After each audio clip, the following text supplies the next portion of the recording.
Et cette réalité, Mohamed, dans laquelle tu évolues, Mm. autour de la mort finalement, Ouais. est-ce que ça a un impact sur toi, sur ton quotidien, sur ta famille? Est-ce que ça a quel type d'impact? Est-ce que Mm. ça, je pense que ça doit jouer sur l'humeur, ça doit impacter. Comment tu le vis finalement? Ça m'intéresse de savoir. Un impact, oui. Quel Au type début, d'impact? j'appréhendais. J'appréhendais dans le sens où je vais m'occuper de A à Z. C'est pas pareil. Participer, on m'appelait. M'occuper, c'est une responsabilité. Donc j'appréhendais.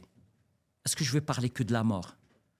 Est-ce que je vais ramener les sujets de la mort même à la maison? Est-ce que la mort, il va m'enlever le bonheur et être heureux et profiter de la C'est vie? exactement ça que je voulais te demander. Son impact au début, c'était pas une frustration, mais une sorte de... J'appréhendais.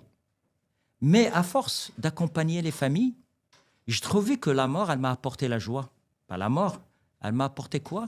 La joie de savourer la vie. D'accord, machallah. C'est relativiser la vie, de se contenter de ce qu'on a. ولا تمدن عينيك إلى ما متعنا به أزواجا. Rabbi, في القرآن الكريم, il donne le conseil à Mohammed sallallahu alayhi wa sallam. Ne tende pas ton regard. Ne regarde pas ce qui est entre les mains des autres. C'est ça la conclusion. Contente-toi de ce que tu as. Et ça nous rassure.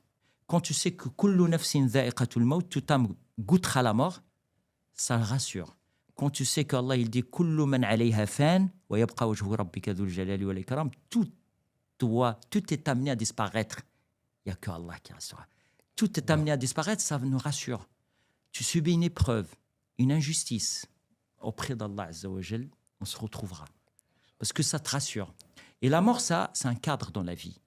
En fait, ça te donne à comprendre, à profiter du moment que tu as, à donner une valeur à ta vie, à le temps qu'Allah il t'a donné. Et ça, c'est... Au début, c'était une peur de dire mais non, mais je ne vais pas parler que de la mort. En fait, Saïd, c'est que le contact, le rapport avec le funéraire, c'est pas qu'avec les morts, c'est pas avec l'enterrement, c'est pas avec les cercueils, la toilette rituelle. Il y a aussi l'humain, il y a le côté humain. Ouais, le rapport humain. Il y a le rapport avec les familles. Ouais, bien sûr. Quand je vois le retour, je vois les larmes des gens. Nous, en fait, quand on accompagne, comme je dis, je vois les larmes dans les yeux de la famille. Au début, les larmes, c'est de la tristesse, et après, c'est les larmes de le soulagement. Parce que là, je dis, alhamdoulilah, j'ai fait, ça m'a appris. En fait, ça nous apprend à grandir et à relativiser dans la vie.